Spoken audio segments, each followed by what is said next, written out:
All right. Oh, see, there is so much that went wrong today, and that's because Catholic Jamie isn't here, and everything from the focus on my camera to it seems like my audio box just died, and so I had to re-rig things. But you can hear me, right? You know, if you wanted me to have a nervous breakdown right now, you should pretend not to hear me. Like, what? I can't. Okay. Hello, everybody in the chat. Welcome to Pints with Aquinas. Let me know if you can hear and see Father Pine and myself, please, for the love of all things that are holy and good. Do you want to know why I'm wearing a hat today? You got a bad haircut? I walked into a ladder. No. Sorry, man. So there was a ladder coming out the back of a truck because the guy's painting our house right now. And I went, and so it was sticking out the back of his truck and it was parked in my front yard. And I just walked right into it. Look at that. I don't know if you can see that. See, now that's happening. If anything, this is just job security for Neil. Yeah. Sorry you walked into a ladder, but I think it's cool that your autofocus is picking up the cigar smoke right now. And that's because Catholic Jamie's not here. He goes away for 2 days, and this is what happens. But here's the thing. I think I would rather be blurry and enjoy this bloody cigar, because it's been a rough day. So I'm just going to... There you go. Bingo. How are you? I'm doing well. Yeah. I don't think that I have anything comparable to walking into a ladder going on in my life, so God bless you. This past weekend, I went hiking with a friend, her husband, their little kid, and then another of their friends over 2 days.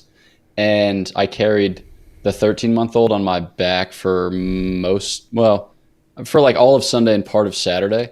Mm-hmm. And it was pretty great because I'm used to hiking with 8 to 10 pounds on my back. And instead, I had 30 pounds on my back. And so now I have pressure bruises on my hips and on my shoulders. So ready to rock. Just ready to take on whatever comes next. It was sweet though. We're hiking this beautiful place. Pressure bruise. What is that? I guess just where it was pressing down on you. It wasn't like a solid hit. It's not like that. It's... Yeah. It's just, wear and tear over the course of 10 hours of hiking on a Sunday with a little kid, just kind of hanging out on your back. Just takes its toll. So my body just looks a little beat up. Well, it's funny. As I'm getting older, I'm realizing that, when you were younger, they're like, oh, you have this, that's because of this, we'll do this and it'll fix. And now I walk and there's this perpetual ache in my hip. And I figure that's just life now. This is just going to be how it is. Yeah, at a certain point, I think you give up on troubleshooting your problems and you realize that your life is just characterized by problems. It's when you have a little kid, which I don't, the kid fusses and then you're trying to figure out what's wrong with the kid. And you're like, maybe the kid's teething, or maybe the kid has something under his fingernail, or maybe the kid is colicky. And you just go through all these different permutations and try to fix them. But then you just realize I don't really know, and I'll just wait this out. And I think that our lives are basically like that. I'm not going to get to the bottom of this ever. Yeah, I'm not going to get to the bottom of this. It's just, I'm just going to start disintegrating, and then eventually I'll stop, and that stopping point is called death. Oh my gosh. Yeah. Hey, what are you drinking? It's called Valaisan. It's a triple dry hopped lager from a place in Switzerland called Sion, which is an hour and a half from here. It's not bad. Do you What find... I'm drinking, it's called Dirty Bastard. It's a Scotch-style ale by Founders. It's quite nice, actually. But nice. What do you find that beer's better over there in Switzerland? It sounds romantic, Switzerland, but I'm sure it's not as romantic as I think it is. Yeah. No, the beer in Switzerland is not good. The beer in Germany is fantastic. But the beer in Switzerland, I don't know. I'm sure there's some history to it. Maybe they had their own version of Prohibition. But most of their beer tastes a little bit like it kind of trickled down a gutter and then was collected in a rusty pipe and was subsequently bottled in a kind of bad way. So there's some good ones, but they're all expensive. So if you're going to get a beer for normal beer price, it basically tastes bad.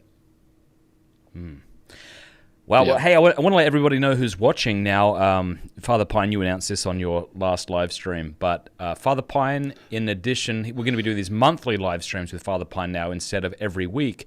But what's really cool is that Father Pine is recording 3 videos a week now, so like 8 to 15 minutes where he answers specific questions about the faith. So we just released one the other day on whether Catholics worship Mary, and you can expect more of them to come out on this channel. So I'm actually really excited about this, and so if you guys love Father Pine, or even if you don't, you might consider subscribing, because that'd be great. Wow, someone's watching from Ethiopia. How cool's that?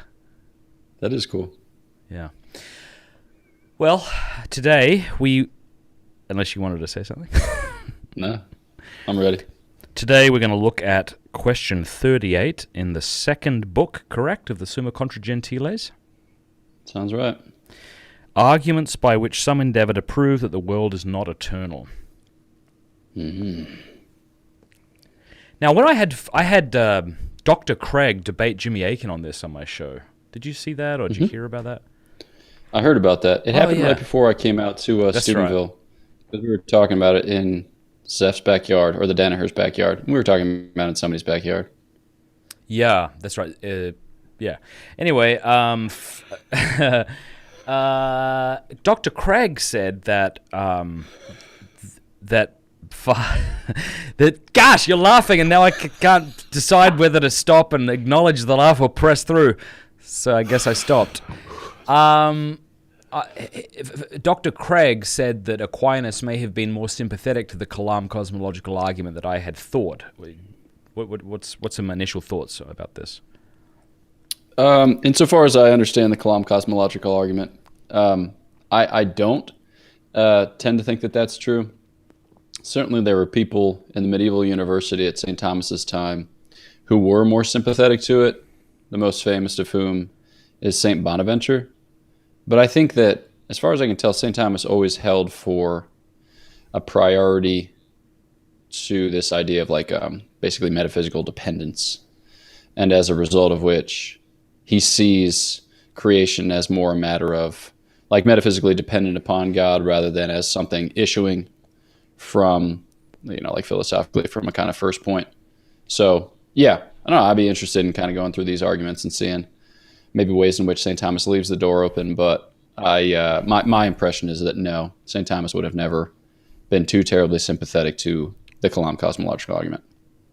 So for those at home, I think the philosophical Kalam goes something like everything that begins to exist has a cause, and the universe began to exist, therefore the universe has a cause. And there's 2 ways of arriving at that. One's through philosophy to prove the finitude of the world. The other is through science, and obviously Aquinas knew nothing about Big Bang cosmology. Hey, I know nothing about Big Bang cosmology, so he was relying on the philosophical arguments. And so that's what we're going to read through today, a couple of pages. He actually puts forth 6, if I read that correctly, kind of brief arguments in favor of this before responding to it. So how do you want to do this? What do you typically do? Well, you read and then we talk? Yeah, you could just cut me off at any point. I mean, it's too long to read the whole thing. So I'll just start and I'll stop when it seems appropriate. Now, there are some arguments brought forward by certain people to prove that the world was not always. They are taken from the following. 1.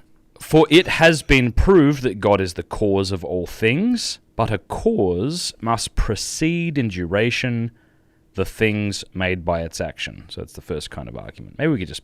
Well, we don't want to kind of respond to these because then he responds to them. What if we read the arguments some people bring forth and then see what he says? Okay.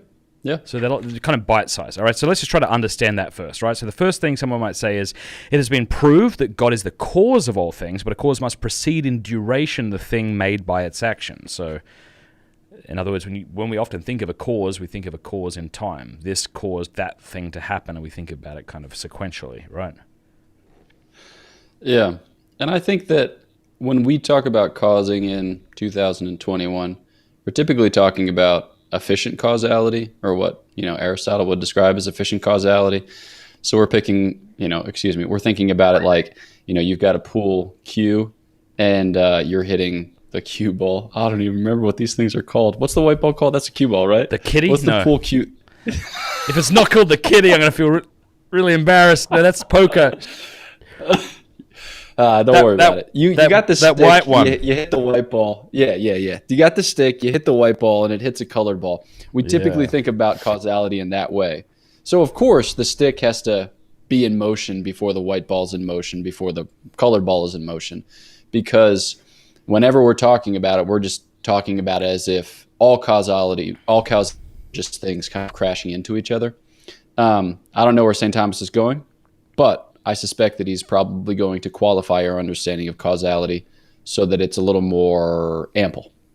Yeah, so he says in response, for the first statement, which we just read, that an agent necessarily precedes the effect brought about by its operation is true of those things which act by movement, because the effect is not until the movement is ended, and the agent must necessarily exist when the movement begins. But in those things which are instantaneously, this is not necessary. Thus, as soon as the sun reaches the point of the east, it enlightens our hemisphere. We could also give other examples, right? Like the bowling ball is the cause of the impression it makes upon the pillow right now, not in time necessarily, right? Yeah. And unfortunately, the example that he uses relies upon a kind of ancient understanding of how light illumines. We would say that light moves. So, even though it moves real fast, whatever it is, like 3 times 10 to the 8th power meters per second or something like that, still it's moving. And so his example doesn't quite hold, although it holds insofar as we experience it in that way. But yeah, the simultaneous causation is the type of stuff that we're trying to get at. Like the way in which like a form causes a thing to be what it is, right? That's a form of simultaneous causation. So Aquinas' basic argument seems to be that God could be the cause of all things, and indeed is, and the universe could have no beginning. And if it had no beginning, I think he uses an analogy from Augustine at one point in one of his articles where he says it's like if a foot had been planted in the sand from all eternity, so would the footprint have been, and the foot would be the cause of the footprint. Yeah. Okay, that's a great example. Second, since, and so again for those at home, this is another argument for why the universe must have had a beginning, and Aquinas is going to say not necessarily. Of course, we should say Aquinas believed the universe had a beginning because of revelation. But 2, he says, since all being is created by God, it cannot said to be made from some being, so it must be made from nothing, and consequently has being after non-being. This is like a similar point to the first, isn't it? Yeah. I think here, St. Thomas is, when you think about it, like a lot of these arguments, they perform a kind of conceptual therapy. He's like, I bet you're thinking about it in this way. And you're like, you're right. I was thinking about it in this way. And maybe I shouldn't think about it in this way. And he's like, yeah, you shouldn't. And these are the reasons for which.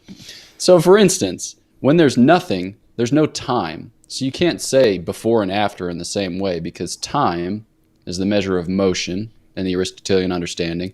And if there's nothing to move, then there's no motion, so there's no time. So time is concreated with creation. And as a result of which, it's like, it's kind of, stretching philosophical categories to describe a time before creation. Because there is, well, whatever. There you go. We're going to call that like the Father Pine abandon, or so. It's like you're on a roll and you're like, to hell with it. You pull the thread and the parachute goes so up.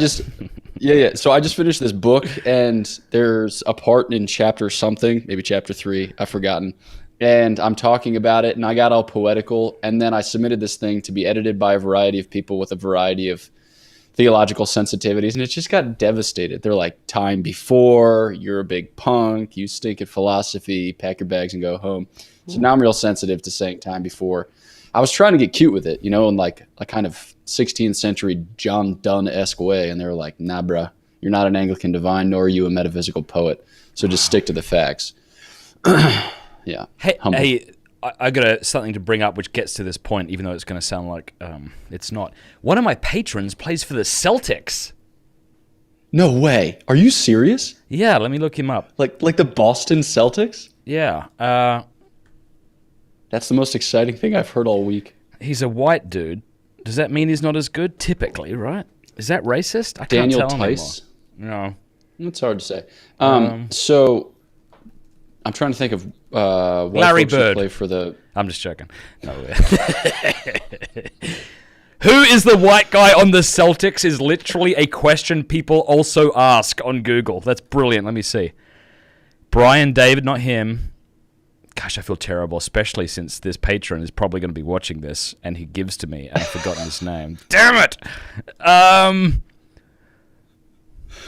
I should just abandon right now. Okay, here we go. So Daniel Tice played for him last year. Gordon Hayward played for him the year before. Those aren't helpful things. Is it Luke someone? Luke Kennard. I mean, he plays for a different basketball team. We can do this all day. Do you want me to start looking? ESPN.com. Boston Celtics. Oh, yeah. I need to. All right. You know what's so funny? This is how much I depend upon Melanie, my assistant. I'm literally emailing her. While that guy is watching me, like, dude, okay. Boston Celtics roster, NBA.com. We've maybe, got this. So he played for the Bulls for a bit, and then he played for Celtics. This year, I don't know if he's on the main team or the one below it. Wait, is it Ryan Arcidiacono? No, but who's that? Is he white? Okay, so he played for the Bulls up until last year. He played at Villanova, which is in southeastern Pennsylvania, which is the reason for which I know him. But his folks go to my parents' parish. Oh, wow. Is his name Sam Hauser? Here's what I'm going to do. We are going to call Garrison Matthews? We are going to call Melanie right now. This is incredible. I can't believe I'm partaking in this conversation. I feel so bad for her having to put up with me. Like, she is so kind. She never makes me feel like Peyton an Pritchard. idiot. Somebody just dropped Peyton Pritchard into that. No. It's probably some... Peyton Pritchard? Hey, Melanie, how's it going? Good, how are you? Hey, real quick, who's the Celtic player who supports us? Tierney? Luke, what's his last name? Tierney? Tyranny with a T? Tierney, I think? Tie. All right, let me look. Thanks, Melanie. Bye. Okay, hang on. Hey.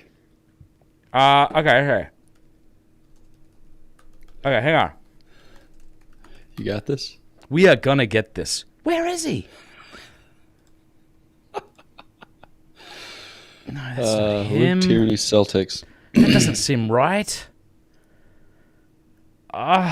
Wait, are we talking about the Boston Celtics? Or are we talking about Yes, we're talking about the Boston Celtics. Oh, crap. Here, we are not doing anything at all until we figure this out. I don't care that people came here for some other reason. All right, great. I'm looking up Luke Tierney, NBA. I got nothing. Precisely zero. NBA, 17 million. I don't know. Cornet Tierney. I got nothing. Zero. All right, hang on. Slack. I need to log in. Luke.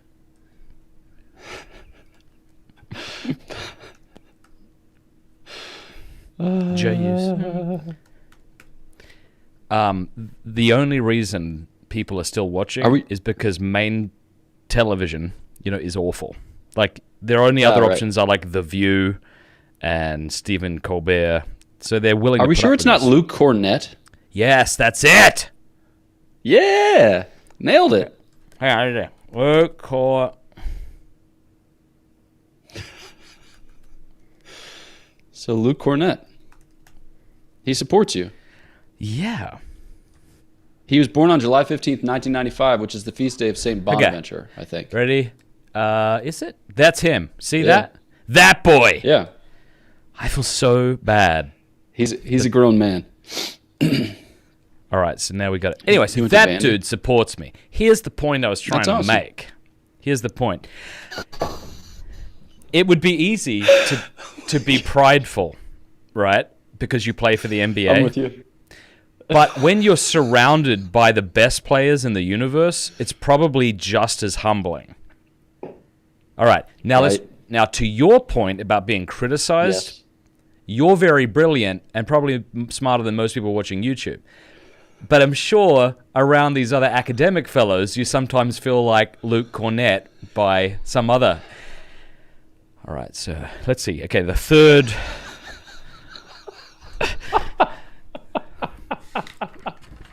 All right, so here's what he says in response to that. Also, that which is said in the second place is of no avail, for in order to contradict the statement something is made from something, if this is not granted, we must say something is not made from something and not something is made from nothing. This is even more confusing than what I had to say about Luke Cornett. Except in the sense of the former, hence we cannot conclude that it is made after not being. All right, make that intelligible. All right, here we go. So if the proposition, this is the first proposition that he's setting forward, something is made from something, if we don't grant that, or if that's not admitted, then the contradictory of it must be given. All right. So you've heard of, well, like, so the contradictory would be the negation of whatever, the copula. All right. So go from is to is not. So something is not made from something. All right. And so he's saying that if you were to say something is made from something, Yeah. all right. If we're going to negate that, then we just say something is not made from something. We don't say something is made from nothing. All right. So basically, he's saying you're performing a logical fallacy because you're negating the wrong thing of the proposed statement. And if we go back to question number 2, since all being is created by God, so since something is made from something, it cannot be said to be made from some being. Mm-hmm. All right. So rather than changing the is to is not, we're changing the nature of, God to some being. So it follows that it's made from nothing. So he's saying, hey, logical fallacy. So he doesn't actually get into a metaphysical argument about it. He's just saying the way in which you're arguing is bad. Mm-hmm. Dude, there are so many people in the chat right now who are still speculating about that basketball player. It's because of the time lag. No, but this is what Pints with Aquinas is about. Just random drinking sessions and talking about how NBA players... Anyway. All right, here's a third argument for the finitude of the world. I'm going to try to keep us on track. Also, someone might say, because it is not possible... Now, this is usually what people bring up. It is not possible to pass by an infinite number of things. Now, if the world were always, an infinite number of things would have now been passed by, since what is passed by, and if the world was always, there is an infinite number of days, or an infinite number of solar revolutions? Yeah. Mm-hmm. Yeah, and you hear people say that, right? They'll say something like, and just to kind of reframe, or just to say in a different way what he just said, if the world never began to exist, then there has been an infinite number of moments that preceded this moment. But if that's true, this moment should never have occurred, because you can't go through an infinite number of moments to get to the end of it. Let's read his take and then get your thoughts on this. So he says that this third argument is not cogent. For, and this is so brilliant and just it's such a great response. He says, for though the infinite in act be impossible, it is not impossible in succession, since any given infinite, taken in this sense, is finite. Hence, each of the preceding revolutions could be passed by, since it was finite. But in all of them together, if the world had always been, there would be no first revolution. Therefore, there would be no passing through them, because this always requires, and this is what we need, two extremes. And I think he gets into what I thought was really brilliant a bit further on. But anyway, what do you think about that? So he's just distinguishing between the way in which infinity subsists or the way in which infinity is. And here, I mean, he doesn't necessarily bring God into the explanation, but it's helpful to think about it from that vantage. So we talk about God as eternal. I mean, we don't just talk about him as eternal, but God is eternal. I just got to share You this all right? real quick. This made me nearly spit my beer out. Look at that comment.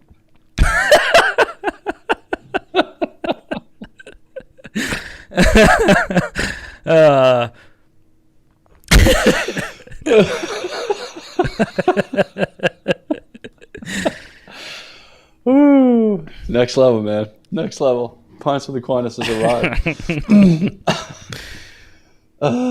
Okay. So, God, being eternal, enjoys whole and simultaneous possession of endless life. So, from God's vantage, infinite things, or things of, sempiternal duration, are all present to him, right? So they're pre-contained. Because if you think about it, the more basic or more fundamental question is, how is it that the thing is, or how is it that the thing unfolds? And when you're asking about something which is infinite in duration, you're saying that it is successively, or that it only unfolds in time. But he's saying that depending on how you consider it, whether as actually or potentially infinite, one needn't be tripped up by that potential obstacle. So like, I have a different translation than you that, so the second line, although the infinite does not exist actually and all at once, it can exist successively. So considered any infinite is finite, which is to say it's pre-contained in God who has sole and simultaneous possession of endless life.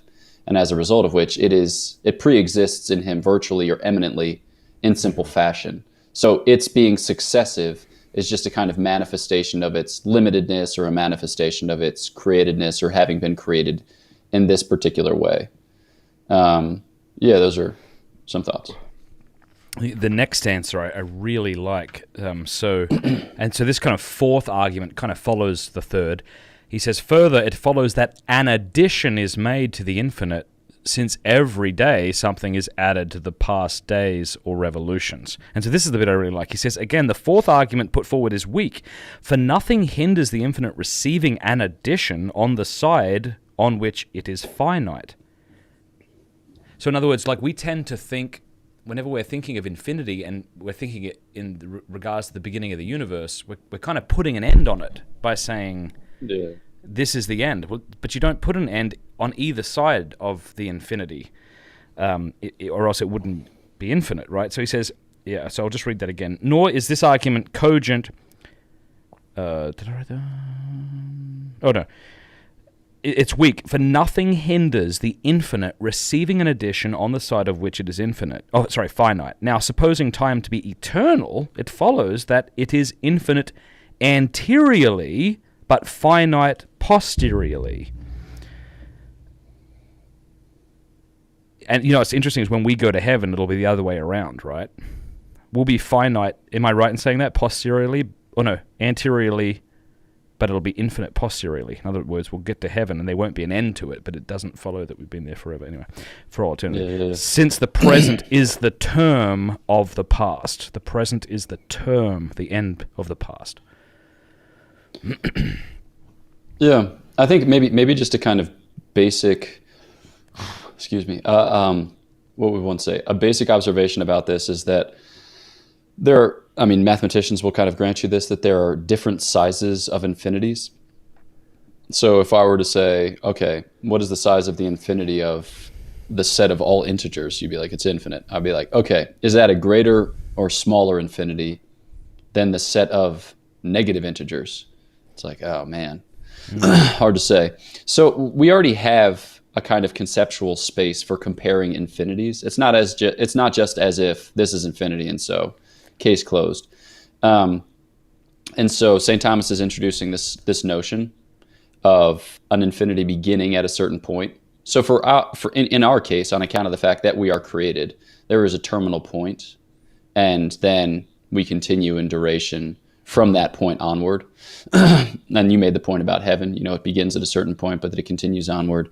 And I think that he's just drawing on that insight or drawing on that intuition to say that, you can potentially add to infinity. And this isn't for us mathematically or conceptually scandalous. It's something that we can actually think our way through, even with our own little like limited resources. Okay. We have two more. Fifth, moreover, it follows that it is possible to go on to infinity in efficient causes if there were always generation. Is that what he says? It follows that it is possible to go on to infinity in efficient causes if there were always generation. We are bound to admit this latter if the world was always, for the son's cause is his father, and another man's is the latter's father, and so on to infinity. And to this, he says, nor is the argument cogent which is given in the fifth place, for according to philosophers, it is impossible to have an infinite number of active causes which act together simultaneously, because the effect would have to depend on an infinite number of simultaneous actions. Such are causes that are essentially infinite, because their infinity is required for their effect. On the other hand, in causes that do not act simultaneously, this is not possible, according to those who assert that generation has always been. And this infinity is accidental to the causes, for it is accidental to the father of Socrates that he is another man's son or not. But it is not accidental to the stick that it be moved by the hand insofar as it moves the stone, since it moves insofar as it is moved. So this would just be like the logic of the second way, for instance. I mean, it's the same logic that's at work in the first way as well. But he's drawing the distinction between an accidentally subordinated series of causes and an essentially subordinated series of causes. So in the case of an accidentally supported series of causes, an accidentally subordinated series of causes, if A causes B and B causes C and C causes D and D causes E, you don't need A to continually cause B in order for B to cause C. So let's say that Adam is the father of Benjamin. Benjamin is the father of Caleb. Caleb is the father of Dathan, and Dathan is the father of Edom. Let's go, baby. So if Adam begets Benjamin, it's not necessary that Adam be alive in order for Benjamin to beget Caleb, right? Your father could have passed away before you have your son. It's conceivable, because it's not true that A, in addition to causing B, also causes B to cause. It just causes it, and it imparts its own, kind of proper agency to B, and then it sets it on its way. Whereas, with an essentially subordinated series of clauses, and the example that he uses there is a kind of classic one in Aristotle, the hand moves the stick, and the stick moves the rock, and you need the hand to move the stick to move the rock. Otherwise, nothing moves. So it's not as if, like the hand just moves the stick and then later the stick can move the rock. It's like, nope. The very capacity of the stick to move the rock is dependent upon its being moved by the hand. And so he's saying you can't have an infinite series of essentially subordinated clauses because, he's argued for that in the five ways. But you can have a potentially infinite series of accidentally subordinated causes. So, no big deal. So, I mean, this makes sense to me, except I'm still not really sure what the argument is and what he's responding to. Because, he says, so this is the argument for the finitude of the world. It follows that it is possible to go on to infinity in efficient cause. Ah, I see. If there were always generation. So is the problem there that this person is misunderstanding sort of temporal causation as opposed to hierarchical? Is that the issue here? Yeah, I think so. Because he says it follows that it is possible to go on to infinity in efficient causes if there were always generation. No, that would be true. If the world always, if the world never began to exist, and from the beginning of the world, there were people kind of copulating, I suppose you could say that there would be an infinity of efficient causes up until now, right? Mm-hmm. So what's the argument? Yeah, do you want to read that? I don't see how this is an argument. I'm going to read it. All right. Okay, here we go. So this is an argument for the finitude of the world. I'm reading according to my own free janky translation off my phone, like a real human being. Here we go. Then too, it follows that it is possible to proceed to infinity in the line of efficient causes if the engendering of things has gone on perpetually. So he's saying suppositionally this should be true. And this in turn follows necessarily on the hypothesis that the world always existed. The father is the cause of his son, and another person the cause of that father, and so on endlessly. And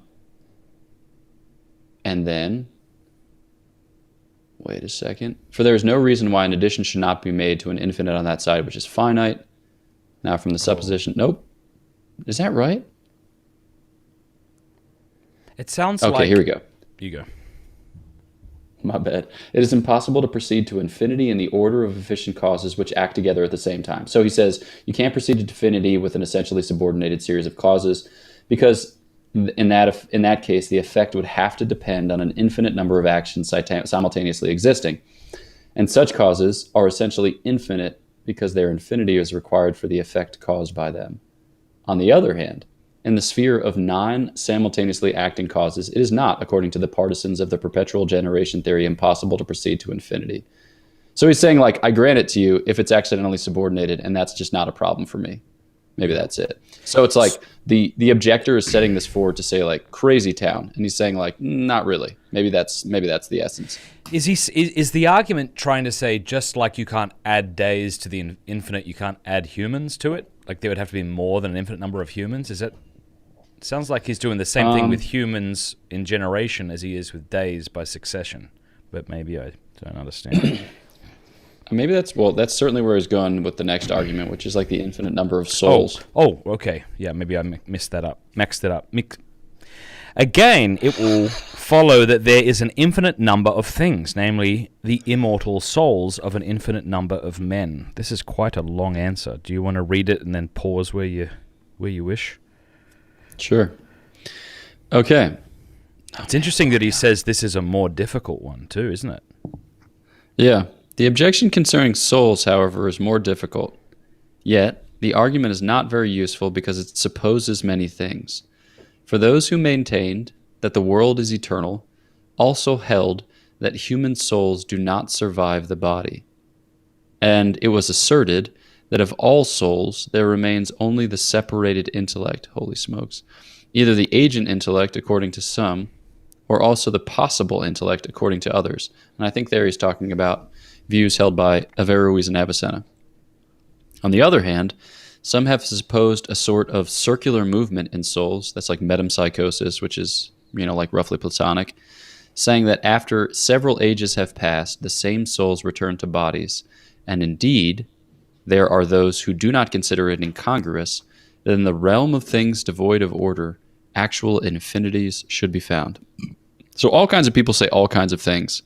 That's he's just like setting up the dialectic, or he's setting up his aporia.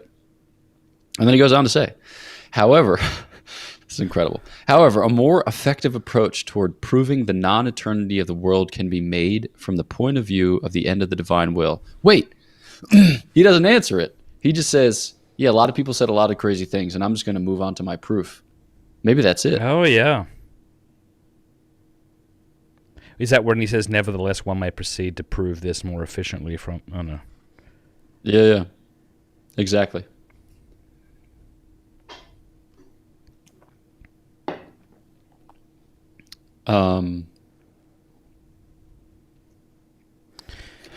Then he says, he concludes by saying, from what has been said, we are able to avoid the various errors of the pagan philosophers. Of these, some asserted the eternity of the world, others asserted that the matter of the world is eternal, out of which at a certain time the world began to be formed either by chance, by some intellect, or by love and strife. For all these suppose something eternal besides God, which is not compatible with the Catholic faith. The end. Boom. It's it's very difficult when, I mean, this is probably true with every philosophical discussion, because with every particular philosophical discussion, whether that be on the existence of God, or whether that be the idea that the soul survives death, or that we have free will, if you get into a discussion like this, you're always dealing with people, or generally speaking, who know more than you, and from both sides. And that can paralyze you a little because you hear one great argument over here from Dr. Craig, and you're like, okay. And as you're listening to him, you assume, probably rightly, that he's aware of Aquinas' responses to this and has found a way around them. And then over here, you've got someone like Jimmy Akin or whoever else who's showing why Dr. Craig's wrong.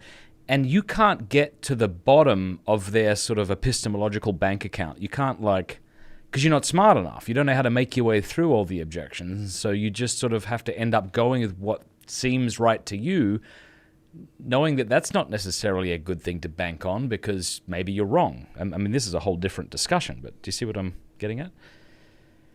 Yeah. But I think that you can have the hope of things seeming right to you more and more perfectly or more and more excellently as you kind of go. As you progress. And, yeah, I think to expect of yourself a kind of a keen insight or a crystalline logic at some, foreordained juncture in life it's just not realistic. I think you just kind of get a better and better feel for or knack for argumentation. So Father Lawrence Dewan, who's a Dominican in the province of Canada, is a Thomistic metaphysician to whom I look up very much. I mean, I looked up to him when he was alive. I look up to him in a different way now that he's passed, but he would talk often about the metaphysical point of view. And for him, argumentation wasn't so much a matter of, just kind of like demonstrative machine logic, as it was also, in addition, to kind of real probative force, it also gave a kind of therapy to the mind, which is to say, like, it kind of instilled in you or cultivated in you the disposition so that you could recognize the arguments as they were presented.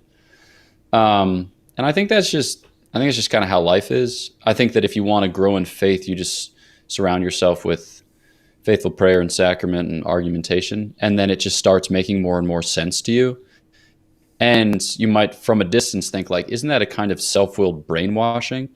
But I think from up close, it's what one must do or what one must endeavor in order to have anything like at all make an impression. Yeah, I think that's just true across the board. Yeah. I mean, this is just kind of taking a step back and looking at this. Oh, golly, you've gone away. That's awkward. All right, everybody. Well, Father Pine has left, and I don't know what to do now. So we're just going to hang out here and chat and see if he jumps. And here he is. Hey, you there? Yeah, I'm back. I don't know what just happened. All right. Yeah, like just looking at this sort of philosophically, and just trying to stand outside of my Catholic beliefs, I guess you'd say, like, if God exists and he wants us to know certain things about him and life and how we should live, it would be a really good idea if he told us about those things and then saw to it that we could understand what he said. Because if he doesn't, some of us might arrive at some of those ideas correctly, but only when we're 85, and most of us probably wouldn't, or we'd have just a ton of errors mixed in. So it just seems like if God exists, then Catholicism makes a ton of sense in that regard, because you're not only saying, look, God's revealed what he wants us to know about him and his interactions with humanity and how we should live and where we are going, but he's also seen to it that we can know what he says when we need to know through the magisterium, Yeah. I mean, like with the argument with which you led, you'll sometimes hear it couched in a particular way when atheists advance it as like this argument from divine hiddenness, saying like, it seems like it's necessary that we know and love God if we are to flourish, given the way in which it's described in revealed religion, and yet God seems he's like not especially motivated to help us know and love him. But I think that, what you describe is one way by which to respond. Certainly the magisterium, the church tradition help us to clarify what is to be known and loved. But also, like, God gives us to know and to love in a way that's suitable or fitting for human beings.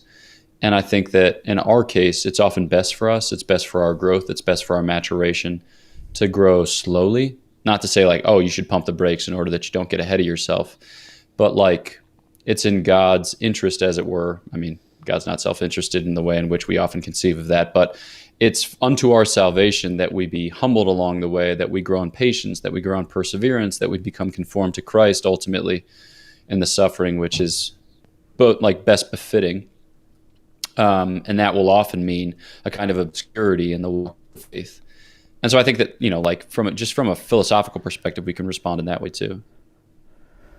Okay, yeah, that makes sense. I've been reading The Imitation of Christ lately. And holy smokes, it's good. You familiar? Yeah. The reason my mom gave me a copy of The Imitation of Christ when I was like making my confirmation, I think.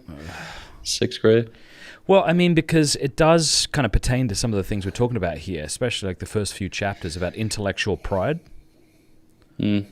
which is a difficult thing to talk about because people immediately think we're trying to, do that thing where you keep your brain outside of the church, but this line here, what doth it profit thee to enter into deep discussion concerning the Holy Trinity if thou lack humility, and be thus displeasing to the Trinity? For verily it is not deep words that make a man holy and upright, it is a good life which maketh a man dear to God. I had rather feel contrition than know how to define it.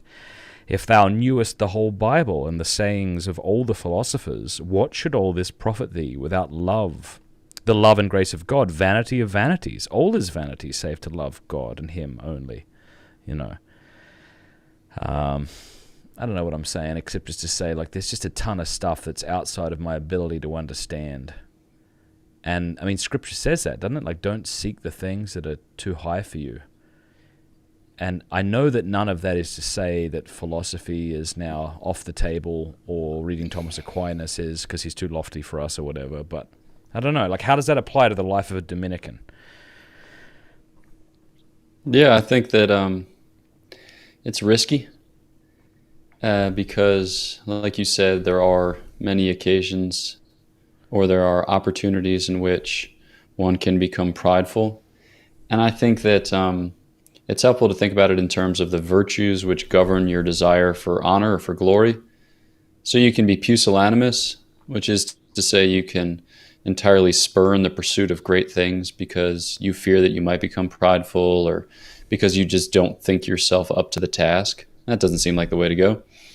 And on the other hand, you can become prideful, which is to kind of, as it were, grasp beyond your reach or esteem yourself better than you in fact are. Or you can become vainglorious, where you do the things just for the honor rather than for the intrinsic goodness of the pursuit. Or you become ambitious and you fail to refer the thing to God or to the service of others or ultimately to your own sanctification. But in between that, or in and amongst those vices, you find magnanimity. And I think that magnanimity orders our appetites to pursue great things worthy of great honors precisely because they're great. And I think the knowledge and love of God is a great thing that should inspire in us great and lofty desires. So even Saint Therese says that she wants to do small things with great love. She doesn't say, I want to do small things in a way that is also very small. It's not like, humility doesn't become an end in itself. It's ultimately as a way by which to clear a space or to open up a space to recognize the gift of God and to act in accord with it, to strive, virtuously so as to make good on it. And I think that, there's certainly a risk of becoming proud, but mixed motivations or impure intentions will be with us until about 15 minutes after we die. So it's for us to submit them, to God and ask for purification, ask Him for the decomplification of them, made up word, but then just to keep putting one foot in front of the other and striving for things that are noble. Here's a question. It has nothing to do with what we're talking about, but this would be a great question for you to answer on one of your short videos, but we'll take a run at it here. My kid asked me if we should love Satan, since we are asked to love our enemies. Do we know anything about this? Yeah, I think a short answer is in a certain sense, but not in another. So St. Thomas asks the question about whether, like, do we love our enemies? And he says, insofar as they sin, no, right? So we don't love their sin. We don't love that which is offensive to God. Insofar as he says we don't exclude them from the category of neighbor, we should love them, right? Because we recognize in them a kind of vestige or image of God or image of the Trinity. And then he says we should be prepared in spirit if we are called upon to do so. With respect to the second and the third, we don't ever have like opportunity in a straightforward sense to love Satan. Right. Because he's not neighbor. In the, like, the word that St. Thomas uses for neighbor is like proximus. He's not near us in the way in which an embodied human being is near us. And that's really how we establish bonds of love or bonds of fellowship, or through bodily communion, because that's the ordinary way. Now, mind you, you're like, wait, what about angels? What about God? Okay, well, in that regard, I think that they are often in a position of initiating love. And when we find ourselves calling upon things higher in us in a way that hasn't been revealed to us or hasn't been open to us, we kind of get in trouble. So I think that with respect to Satan, no. I mean, I think that we only love Satan insofar as God loves Satan, which is to affirm the fact of his being as somehow ordered to the divine justice. So that he continues to exist redounds to God's glory insofar as it makes manifest his justice, which endures unto ages of ages. And so we're not like vindictive about it, but we're like, I'm glad in a certain sense that God's justice is upheld because it helps me to situate my own life and because ultimately it's for his glory. And I think that our love of Satan is like kind of along those lines. Yeah, that Satan exists is according to God's will, and I affirm that. Yeah, and there's a sense in which, right, if like the kind of Aristotle's and Aquinas' definition of love to will the good of someone, right? And it's Satan's placed himself in a position where no good is available to him, I suppose. So in what sense does it mean to will the good for Satan? Yeah, when we talk about willing the good of the other, we're often talking about it just in a basic way, like we want them to know, love, and serve God in this life and to enjoy him in the next. But none of those are possible for Satan. I mean, he knows God by a kind of natural knowledge, by a kind of fallen knowledge, which St. Thomas calls a kind of nocturnal knowledge based on this Augustinian insight, which is cool, but probably not worth rehearsing. And so, again, we can only affirm that in the most threadbare of ways. So, yeah. Well, we've gone 54 minutes, so we're wrapping up here. Hope people have enjoyed this live stream. Are there any other basketball players who donate to Pints that we could not that I know brainstorm of. as to their name? So what happened was we did like a Zoom call with a group of our patrons, and I didn't know that Luke was on the call, or I knew it was Luke. I didn't know he was the NBA player, and then he shared that he did, played basketball and for the Celtics and whatever, and what he was up to, because we were all introducing ourselves. And then, of course, everybody wanted to talk about debates and YouTube channels and Trent Horn this and Taylor Marshall that. And at some point, I was like, excuse me, I'm sorry. Do you mind if I don't mean to be selfish, but Luke, what's it like being an NBA player? And then we just talked about that, which was way more interesting to me. Yeah, dude, that's awesome. So That's what wild. are you busying yourself with over the next few weeks? You're still writing your dissertation. Where are you at on the journey there? Yeah, so my doctoral dissertation director, you gotta string 3 D words together in order to keep things spicy. He told me to skip the first chapter because that comes together kind of in hindsight, and then to proceed to the second. So I wrote the second over the summer, and I'm actually presently in the process of composing the See, why would you do that? That's just mean. I didn't cancel Father Pine. I didn't click him off the screen. His internet is just not terrific. So that's what's happening. So I'm going to speak very slowly. And there he is until he calls back.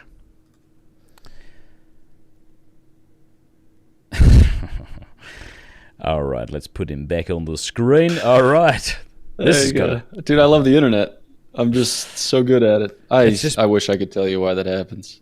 It's just been that kind of day, though, right? Like the mics, the cameras, the walking into a ladder and cutting your head, which is the way you're wearing a hat. It's which defeats the purpose, really. If I didn't want people to know, I should have just not shown them. Anyway. Yeah, you can't help yourself. So vulnerable. Yeah, that's me though. Just super humble, super transparent. People love me. All right. Well, hey, this has been really great. Okay, so here's one last question. What have you learnt about writing a dissertation since you're in the middle of it? Like, if someone's about to embark upon the writing of their doctoral dissertation, what advice would you give them? I would say that just be prepared for struggle. It's a lot of spade work, and not a lot of things about it are especially consoling. You're like, I am in love with the Lord. I am in love with the truth. I cannot wait to spend so much time with the Lord and with the truth. And I'm telling you, man, it's like after you've been in adoration for a long time on Saturday night at a Steubenville conference, and you look up at the monsters, you're like, Lord, I don't mean this in any way, shape, or form disrespectfully, but I'd love it if you went back in the tabernacle so I could go to bed.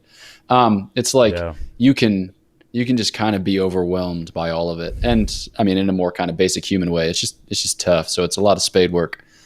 Every once in a while you poke your head up above the ditch and say like, I can see a thing that I kind of built, but most of it's just digging ditches. I was chatting with Father Damien Ferrance. I'm not sure if you know him or not. He's from the Cleveland Diocese. Do you know him? Yep.